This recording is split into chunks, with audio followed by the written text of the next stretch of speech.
네, 화학물질 등록 신고 관리 체계 다시 설명을 드릴게요. 예, 앞에서 이제 말씀드렸듯이 우리가 이제 신규 그러니까는 어떤 화학물질을 제조하거나 수입하기 전에는 반드시 이제 신규 화학물질은 0.1톤 이상, 그 다음에 기존 화학물질은 1톤 이상 이렇게 해당이 되면은 등록을 해야 된다고 말씀을 드렸습니다. 이 등록할 때는 반드시 유해성과 위험성 자료를 제출을 합니다. 그래서 이 자료를 제출하게 되면은 유해성 평가를 하고 유해성 심사를 해서 이거에 이제 해당이 되면은 우리가 이제 유독물질 유해성 심사 결과 고시에 따라서 우리가 검사를 하게 되면은 이 물질이 해당이 되면은 유독물질로 지정 고시를 하게 되어 있습니다. 화평법에서. 그리고 화병법에서는 그 고시에 따라서 중점관리 물질을 지정하게끔 되어 있고요.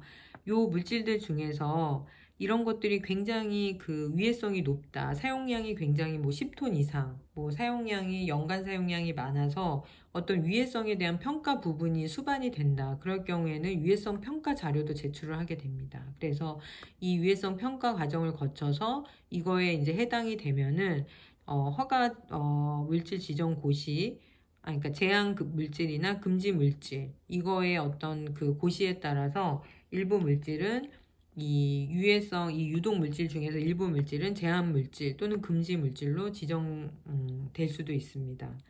그래서 이렇게 이제 이런 물질로 화병법에서 이제 물질이 그 분류가 되면은요, 화병법은 결국에는 어떤 이제 화학 물질을 어떤 식으로 분류를 하고 그걸 어떤 식으로 표시를 하고 그걸 국민들한테 제공하는 게 이제 화병법의 중요한 목적이라고 말씀을 드렸잖아요. 그럼 그렇게 물질이 분류가 되면은 그 물질에 대한 그 분류에 따라서 화학물질관리법에서 취급 기준을 다 지켜야 되는 거죠. 그래서 유독물질로 분류가 된 물질들은 이 화학물질관리법에서 유독물질에 따라서 취급관리가 되는 거고요. 제한물질 또는 금지물질도 화학물질관리법에 따라서 취급이 준수가 돼야 됩니다. 그 다음에 허가물질도 마찬가지고요. 여기에서 이제 화학물질관리법에서 빠진 게 이 중점관리 물질이거든요. 이 중점관리 물질은 화병법에서 이제 신고를 하게 되면은 화병법에서 이제 신고 제도로 이제 관리를 하게 되어 있어요. 그래서 요런 식으로 이제 등록 신고의 어떤 관리가 이루어진다. 이제 보시면 될 것 같고요. 다음에는 이제 그 등록평가법 주요 내용에 대해서 이제 말씀을 드릴게요. 이제 앞서서 계속 말씀드렸듯이 화학물질의 어떤 등록은 대상되는 거는 이제 기존 화학물질은 연간 1톤 이상 제조하거나 이제 내가 수입할 때 해당이 되는 거고요. 신규 화학물질은 연간 0.1톤 이상이라고 말씀을 드렸고요. 등록하는 방법은 공동 등록, 특정 사유 해당 시 개별 등록 이렇게 서류를 제출하는데요. 제출되는 서류는 그 물리화학적인 특성이나 인체 환경의 유해성 자료, 그 다음에 양이 굉장히 10톤 이상으로 많이 사용할 경우에는 위해성 자료를 이제 작성해서 제출을 해야 됩니다. 이거는 국립환경과학원에 제출하는 걸로 되어 있습니다. 네, 이거는 그냥 넘어갈게요. 이런 것들은. 네. 기존 화학물질과 우리가 이제 신규 화학물질을 조금 구분을 할 필요가 있는데요. 결국에는 이 화병법의 어떤 제도 시행 시점을 기준으로 해서 이제 구분을 하게 됩니다. 그래서 이 제도 시행 시점을 기준으로 해서 신규 화학물질을 구분하고 이제 신규 화학물질은 제조 수입자에게 그러니까 신규 화학물질은 그 어떤 그 유해성 정보를 결국에는 이 구분하는 이유가 이 유해성의 정보를 누가 확보할 거냐 그거를 결정하기 위해서 기존 화학물질과 신규 화학물질을 이렇게 나눠서 파악한다고 생각하시면 될 것 같아요. 그래서 제도 시행 시점을 기준으로 해서 신규 화학물질은 그거를 제조하고 수입하는 자에게 이 유해성의 정보를 확인하고 확보하는 의무를 부과하는 게 어떤 그 구분입니다. 기존 화학물질과 신규 화학물질을 구분하는 이유가. 그러니까 종전에는 기존 화학물질의 정보를 정부가 확보해서 위해성을 평가를 했어요.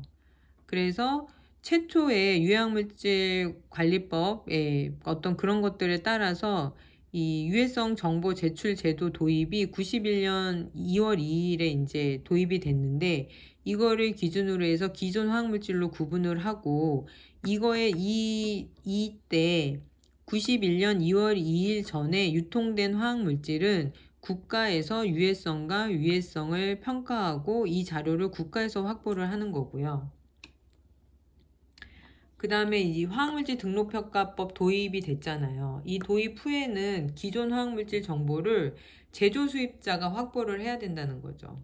그러니까 이 화학물질 등록제도 도입 2015년 1월 1일이죠. 이 시점을 기준으로 해서 기존 화학물질을 추가해가지고 이럴 경우에는 이거를 기점으로 해서는 이 해당되는 물질이 약 한 지금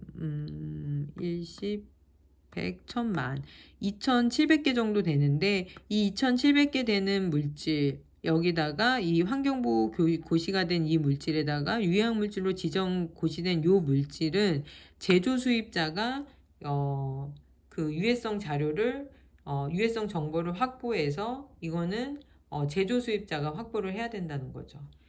여기 보시면은 91년 2월 이전에 기존 화학물질로 구분된 물질은 약 한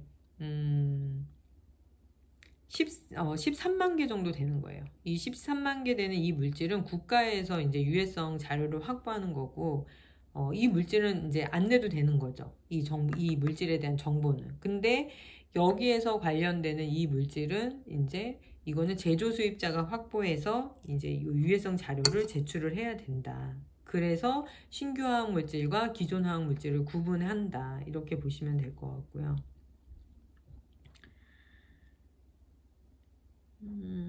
참고로 설명을 드리면은 화학물질의 어떤 유해성 정보를 확보하는 어떤 이 연역을 나타낸 건데요.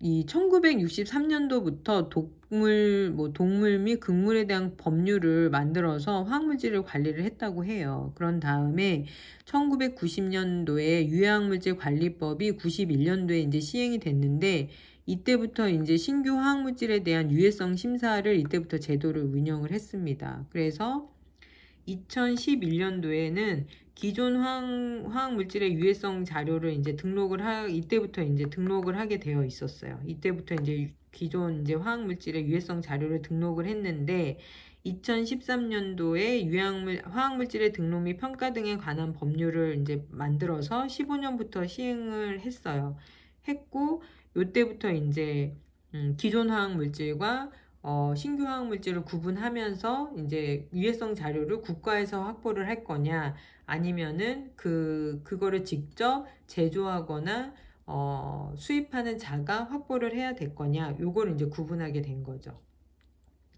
그리고 이제 지금 이 화평법에서 또 파생된 법이 있는데, 그게 이제 뭐냐면, 요즘에 이제 마스크도 그렇고 손세정제도 그렇고 그 방향제 굉장히 이제 생활학 제품에서 이 화학물질을 사용하는 게 많다 보니까 이 생활학 제품 및 살생 물질의 안전관리에 관한 법률을 19년부터 시행을 했어요. 그래서 이제 별도 법으로 이제 이렇게 관리를 하면서 이 유해성 정보를 확보하기 위해서 국가가 굉장히 많은 노력을 하고 있다. 예, 그거를 이해하시면 될 것 같습니다.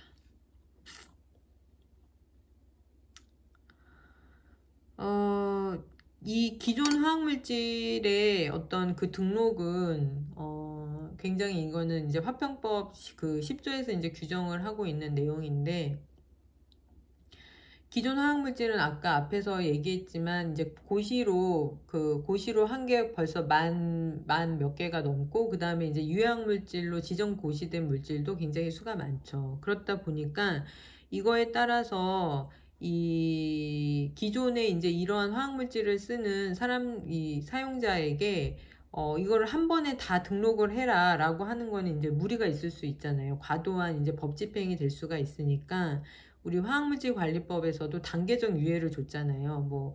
영업허가도 그렇고, 영업허가, 그 다음에 취급시설을 이제 가지고 있는 취급자도 다 단계적으로 유예를 줬듯이 이 화평법도 이 등록에 대한 유예 기간을 좀 줬어요. 그래서 여기 보시면은 21년 12월 31일까지는 연간 1톤, 네. 그리고 뭐 CMS 물질, 이거는 CMR 물질이라고 해서 굉장히 이제 그 위험한 물질들. 그 다음에 이러한 CMR 물질 같은 경우에는 우리가 364종을 관리를 하고 있는데 얘네들은 연간 이제 1000톤 이렇게 이상 물질은 2021년 12월 31일까지 이제 등록을 하게 되어 있고요. 2024년 12월 30일까지는 연간 이제 100톤 이상 사용하는 그런 물질들. 그리고 2027년 12월 31일까지는 연간 10톤 이상. 그리고 그래서 최종 모든 물질을 등록하는 기간이 30년까지예요. 30년 12월 30일까지는 연간 1톤 이상 사용하는 모든 그 제조 수입자들은 사용하고 있는 그런 그 제조 수입하려고 하는 것들은 이때까지는 모두 다 등록을 마쳐야 된다는 거죠. 등록을 마친다는 것은 결국에는 그 물질에 대한 유해성 심사 자료를 제출하라는 거예요. 그래서 그 자료를 국가에서 이제 확보를 하겠다라는 그런 의지인 거죠.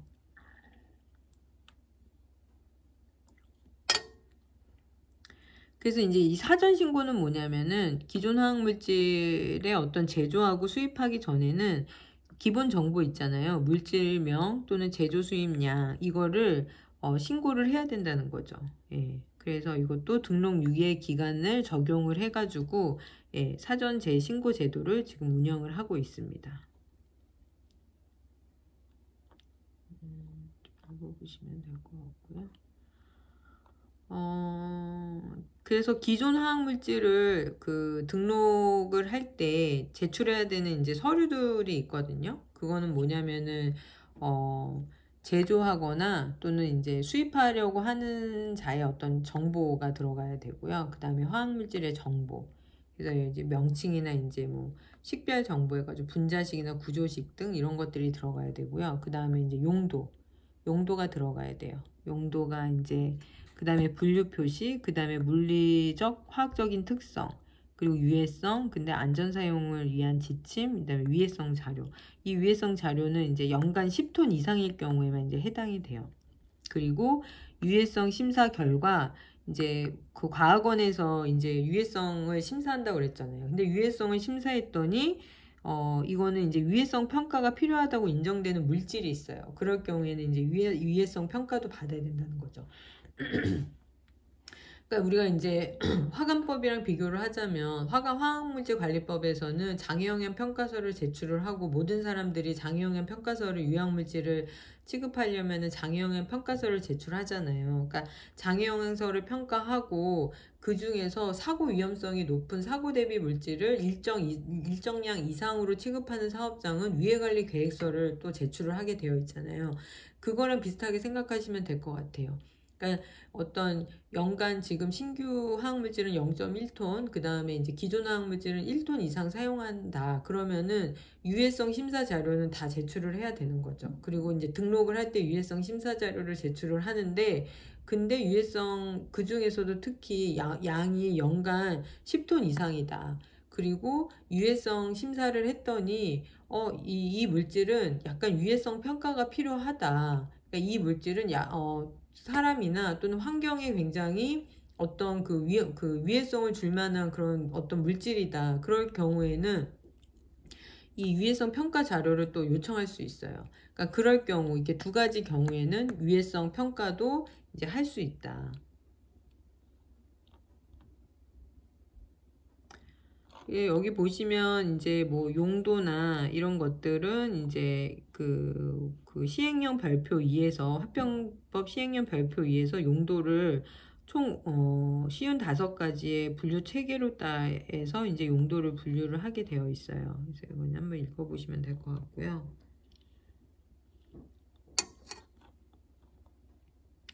그 다음에 이제 그 물리화학적인 특성하고 인체 환경 유해성 자료도 이게 그 구분이 이 양에 따라서 제출되는 게 다 달라요. 그래서 0.1톤에서 1톤만 내가 1톤 이 미만으로, 그러니까 1톤 미만으로 0.1톤에서 1톤 미만으로 이렇게 사용할 거다. 이럴 경우에는 물리화학적 특성도 한 5가지, 이 물질의 상태 뭐 해서부터 증기압까지 5가지만 제출하면 되는데, 이게 이제 사용량이 제조하거나 또 수입되는 양이 많아질수록 거의 13가지의 모든 물질을 다 포함이 시켜야 된다는 거죠.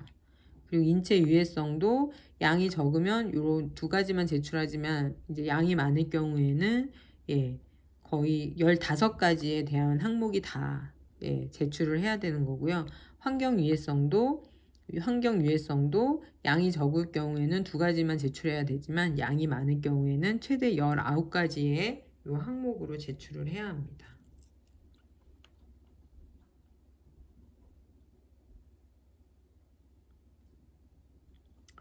뭐 이거는 등록 서류에 간소화는 당연히 이제 뭐 유해성 여부가 분류되지 않은 물질이 있을 수 있죠.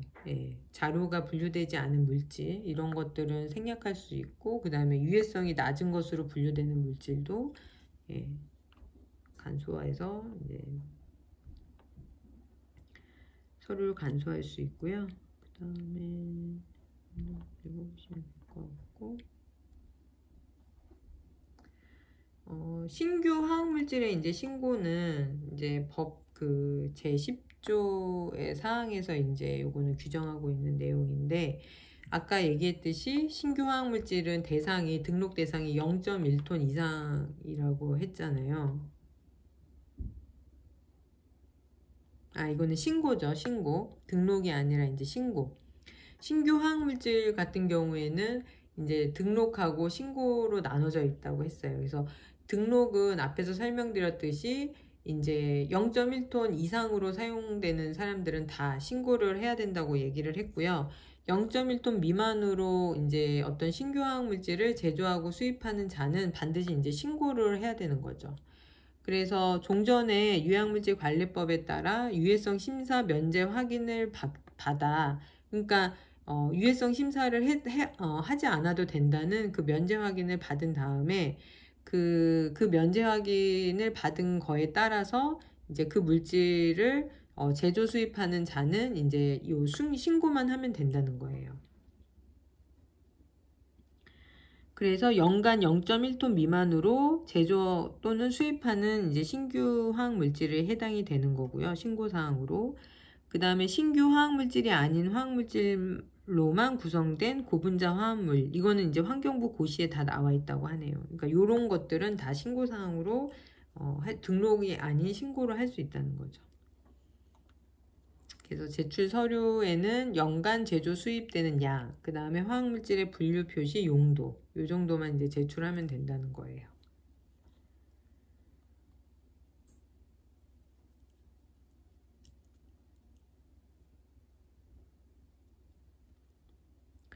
신규 화학물질의 이제 신고도 유예가 된 게 있고 변경 신고가 있는데, 그러니까 이것도 20년 말까지 유예된 게 종전의 유해물질 관리법에 따라서 등록 면제를 받은 이제 해당이 될 경우에는 이것들을 이제 20년 말까지 유예를 준 경우인 거를 이제 설명을 한 겁니다. 이거 보시고요.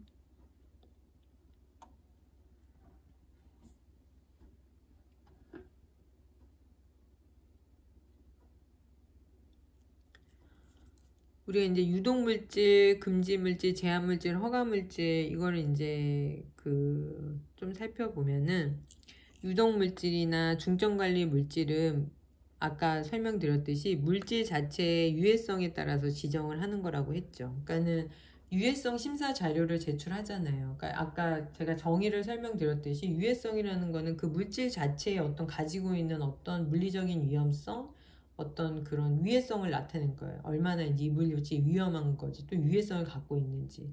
그러니까 그 물질 자체의 유해성에 따라서 지정을 하는 게 우리가 유독물질과 중점관리 물질이라고 보시면 돼요. 그래서 유독물질 지정 기준에 따라서 유독물질을 지정하는 거고요. 그 다음에 법의 별표 이제 화평법에 그 시행규칙 별표 1에 2를 보면은 이제 중점관리 물질의 고시 기준이 나와 있습니다. 요거에 따라서 중점관리 물질을 우리가 이제 고시를 해서 관리를 하게 되는 거죠. 이 반면에 이제 금지, 제한, 허가 물질은 이 물질의 용도별, 아까 쉬운 5가지의 그 용도별로 나눠져 있는 그 물질에 이제 사람이나 환경의 어떤 부분이 노출되었을 때 그 노출 위해성을 고려해서 지정한 것이 우리가 금지, 제한, 허가 물질이라고 보시면 될 것 같아요. 그래서 여기 보시면은 금지 물질은 금지 물질은 모든 용도로의 어떤 취급을 금지하고 있어요. 그래서 금지 물질이죠. 그래서 시약으로만 취급을 허용하고 있고요. 그 다음에 이 금지 물질은 화관법에서 허가 후, 그러니까 만약에 화학물질관리법에서 이제 허가가 나왔다. 그러면 이제 허가 후에만 취급을 할 수 있는 그런 물질인 거고요. 제한 물질은 말 그대로 특정 용도로는 취급을 금지를 하는 거를 얘기하는 거예요. 그래서 어떤 취급시설의 안전관리가 확보되거나 또는 수입허가, 수출 승인 등 어떤 유통관리 내에서 이제 국가가 관리할 수 있는 어떤 어떤 체계 안에 들어와 있다. 그리고 영업허가를 만약에 이 제한물질을 사용하는 자가 적법한 허가를 득한 후에 적법한 그런 것들을 과정을 거쳤다. 그럴 경우에는 이 물질을 취급할 수 있는 거죠. 그리고 이제 허가 물질은 특정 용도에 대해서 이제 허가를 받은 후에 이제 취급을 할 수가 있어요. 그래서 왜냐하면 이제 이거에 대해서 안전관리 등이 확보가 돼야지만 이거를 이제 사용할 수 있다. 예, 그런 과정을 거친 후에만 이제 할 수 있기 때문에 이러한 금지 물질, 제한 물질, 허가 물질은 이런 것들이 모두 확보가 돼야지만 이제 사용을 할 수 있다는 거죠. 그래서 좀 이제 더 이 유독물질, 중점관리 물질에 비해서는 더 이제 좀 강화된 그런 것들로 관리가 된다는 거죠.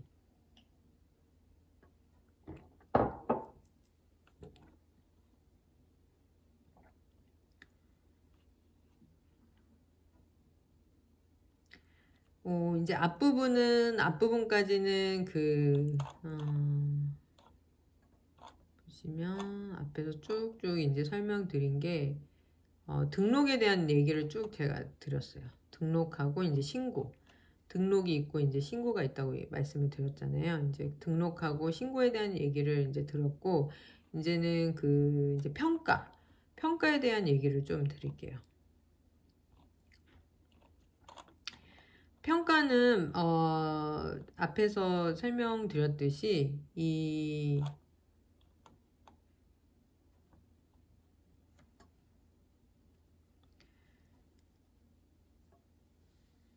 새로운 어떤 물질을 수입하거나 또는 제조할 때 그 유해성 심사 자료를 이제 제출을 해야 된다고 얘기를 했잖아요. 그러니까는 이 대상은 법에서 정한 게 뭐냐면 환경부는 등록한 화학물질 및 변경 등록한 화학물질 전체에 대해 유해성 심사를 하고 그 결과를 등록한 자에게 통지를 하라고 법에서 이제 정하고 있습니다. 그래서 이제 신규 화학물질은 등록 통지 후에 6개월 이내에 이제 해야 되는 거고요. 기존 화학 물질은 1년 이내에 이제 등록한 자에게 통지를 하게 되어 있어요. 그래서 등록하기 전에 이제 사전 신고로 물리적 화학적 특성 및 유해성에 관한 시험 자료를 이제 사전 신고를 해야 되는 거죠. 그런 다음에 이제 평가하고 결정하는 거는 등록 시 제출된 자료의 적정성과 신뢰성을 이제 보고, 뭐 만약에 추가되거나 보완되어서 제출되거나 임의로 제출된 자료가 있으면 그거에 대한 이제 적정성이나 신뢰성, 얼마나 이 자료가 신뢰성이 있는지, 얼마나 이 자료의 어떤 분석값이 우리가 믿을 수 있는지에 대한 그런 것들을 검토하고, 그런 다음에 유독물질 지정 대상 여부를 결정하는 거죠. 현재 한 9,000종까지 이제 지정이 되어 있는데 유독물질의 지정 대상 여부를 이제 검토를 하고, 이제 이 물질을 분류 표시하는 거죠. 물리적 위험성, 건강 유해성, 환경 유해성 등을 이제 얼마나 이 물질이 이런 거에 따라서 이제 이런 부분이 얼마나 있는지를 분류하고 표시하는 게 이제 결정하는 내용 중에 하나입니다.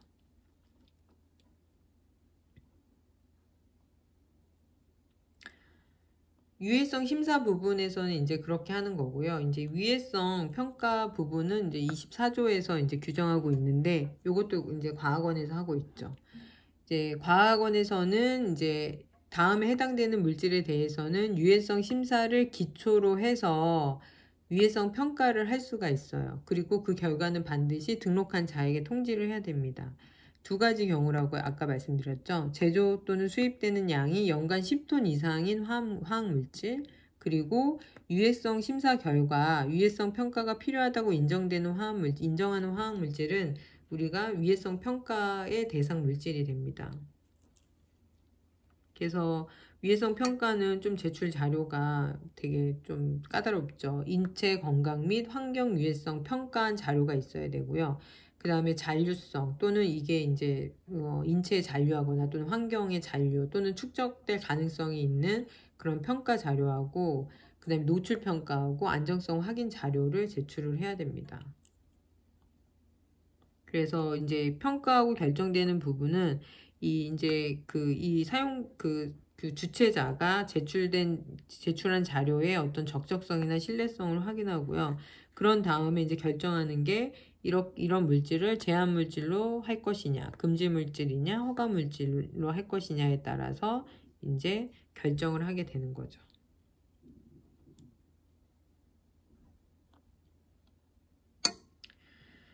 네, 오늘은 이제 여기까지 화병법에 대해서 조금 설명을 드렸고요. 다음 시간에는 이제 중점관리, 그럼 화병법의 중점관리 물질과 그 또 남겨져 있는 그런 부분에 대해서 설명하도록 하겠습니다. 오늘까지 제가 요 설명드린 부분에 궁금한 사항이 있으시면은 언제든지 저한테 뭐 메일이나 이런 걸 통해서 질문하시면 될 것 같고요. 오늘 제가 자료 하면서 이게 자꾸 좀 끊겨가지고 자료를 이렇게 여러 개 나눠서 이제 올려야 되는데, 이 자료는 그 부분에 있어서는 좀 양해 부탁드립니다. 네, 그러면은 이것으로 수업을 마치겠습니다. 감사합니다.